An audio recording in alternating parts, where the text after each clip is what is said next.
Bienvenue dans la deuxième partie de la semaine de l'écho sur France 24, spécial coronavirus. Mon invité est Gaspard Koenig, il est philosophe, fondateur du think tank Génération Libre, auteur de La fin de l'individu, voyage d'un philosophe au pays de l'intelligence artificielle, et c'est aux éditions de l'Observatoire. Bonjour Gaspard Koenig, merci beaucoup d'être avec nous. Bonjour.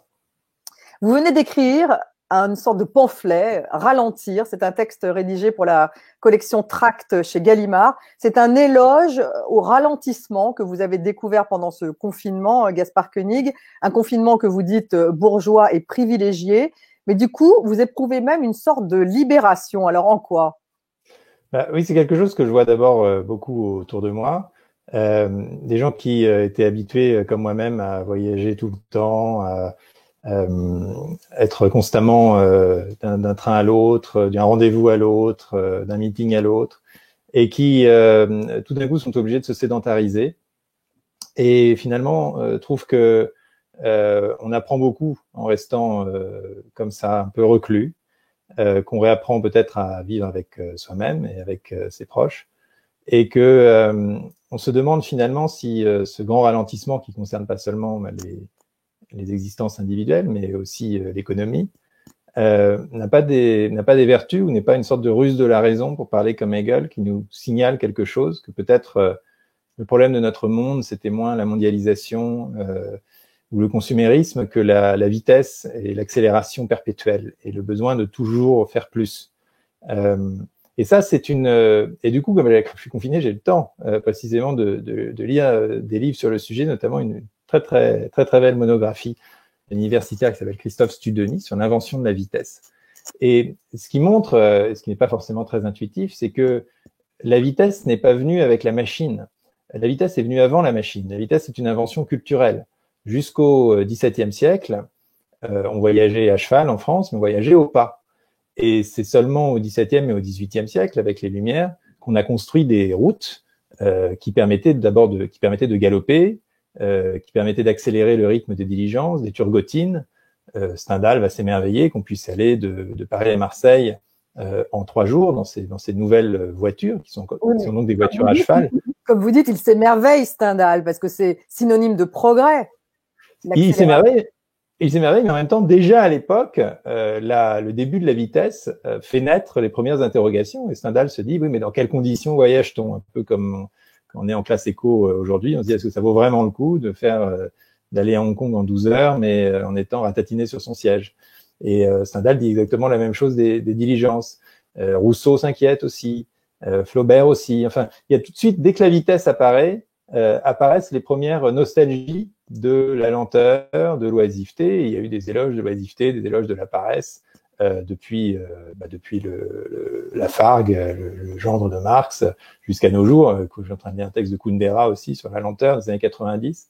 Donc on se dit quand même qu'il y a un sujet à creuser, et qu'en fait, quand on creuse ce sujet, on s'aperçoit que derrière la vitesse et la lenteur, qui sont des notions un peu relatives tout de même, se pose une interrogation peut-être plus profonde sur la définition de la liberté.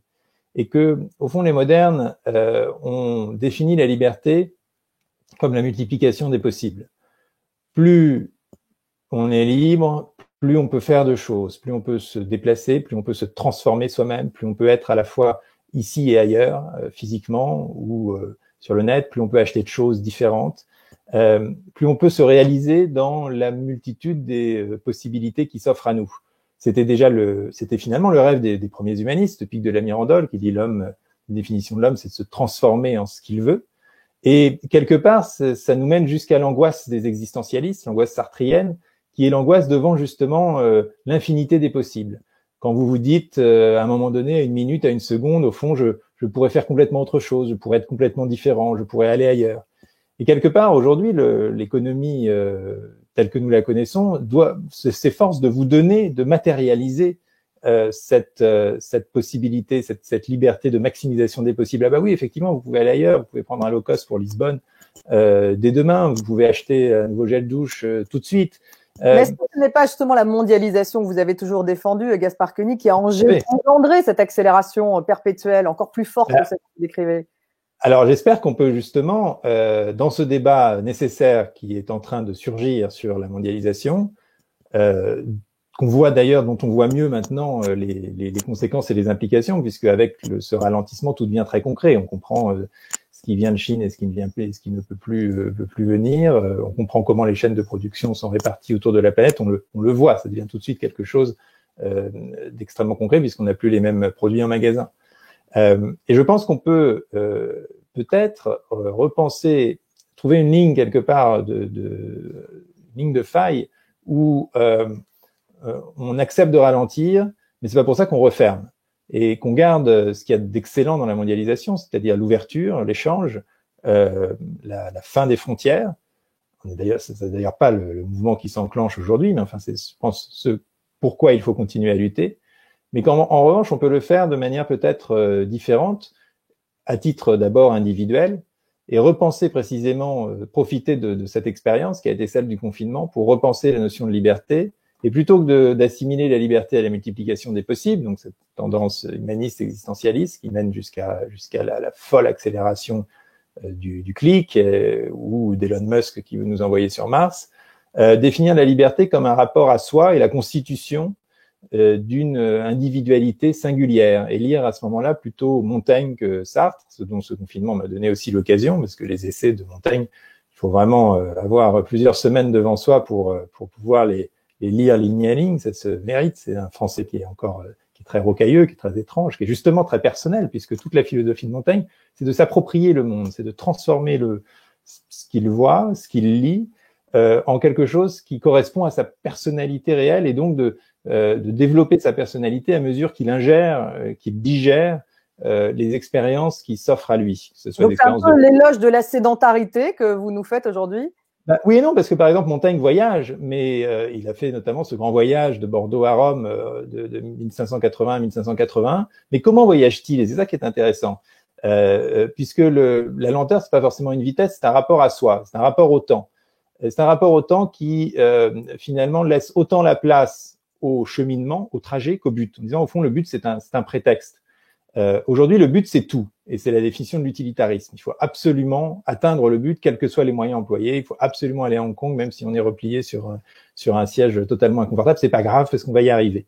Mais ça a été votre cas, d'ailleurs, Gaspard Koenig. Vous êtes un globe-trotter. Vous étiez sans arrêt partout, en même temps. Enfin bref, presque le don d'ubiquité. Vous avez changé? Ça, d'abord, vous mentionniez mon livre sur l'IA précédemment. C'est vrai que ce long voyage autour du monde, pour rencontrer ceux qui sont les premiers, peut-être les moteurs de l'accélération contemporaine, m'a un peu essoufflé. Et donc, au fond, c'est un peu hasardeux, mais ça correspond à une évolution personnelle.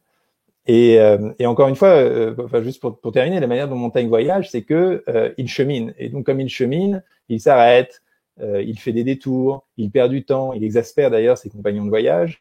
Mais il dit, au fond, pourquoi veut-on que j'aille quelque part? Puisque ma démarche est d'aller simplement. Et donc, à partir du moment où j'ai été, où je suis passé, où j'ai enregistré le passage, comme il dit, eh bien, mon but est atteint, puisque mon but, c'est le mouvement lui-même. Et donc, ça ne veut pas dire forcément rester chez soi, mais ça veut dire voyager différemment, voyager sans doute sur des périodes de temps plus longues, et surtout, dans sa vie personnelle comme dans son organisation professionnelle, laisser énormément de place à l'imprévu. En fait, je pense que c'est ça la grande leçon du ralentissement, c'est d'arrêter d'optimiser nos emplois du temps et de laisser énormément de ce que Nassim Taleb appelle de l'antifragile, c'est-à-dire des moments où quelque chose d'inattendu peut advenir. Et ça paraît un peu théorique, mais regardez les grandes entreprises aujourd'hui. On s'aperçoit qu'elles fonctionnent tellement à flux tendu que des multinationales sont au bord de la faillite parce que leur activité s'est arrêtée pendant 3 mois. Ça veut dire qu'elles n'ont absolument pas de coussin, de sécurité pour pouvoir tenir pendant ce genre de crise, mais aussi tout simplement pour pouvoir peut-être inventer d'autres choses ou essayer d'autres modèles. Est-ce que ça veut dire travailler moins, Gaspard Koenig? Je pense que ça veut dire travailler pas forcément moins, mais ça veut dire travailler à son rythme. Ça veut dire imposer son propre rythme de travail. On a vu que le télétravail, que nous expérimentons d'ailleurs ce soir entre nous, a forcément été généralisé, que des entreprises qui s'y refusaient ont dû laisser les gens expérimenter le télétravail. Et ça, c'est aussi un autre rapport au temps, parce que quand vous travaillez de chez vous, eh bien, vous construisez votre propre agenda dans la journée. et vous pouvez vous déconnecter par moment, vous reconnecter ensuite. Et donc, vous maîtrisez le temps. C'est ça l'essentiel. C'est pas forcément d'aller vite ou d'aller lentement, mais de maîtriser son propre temps et de laisser assez d'antifragilité dans la constitution de l'agenda, dans la manière dont on travaille, pour avoir des idées nouvelles ou pour s'ouvrir à des détours intellectuels que l'on n'aurait pas anticipés. Voilà. Et ça, je pense que ça peut être une force, y compris pour les entreprises, de laisser les gens, de laisser cette marge d'errance aux gens. Une marge d'errance, ça ne fonctionne pas pour toutes les professions, Gaspard Koenig. Vous êtes un philosophe, donc effectivement, pour réfléchir, le confinement peut être un atout, mais c'est vrai qu'il y a un certain nombre d'emplois qu'on ne peut pas faire en télétravail.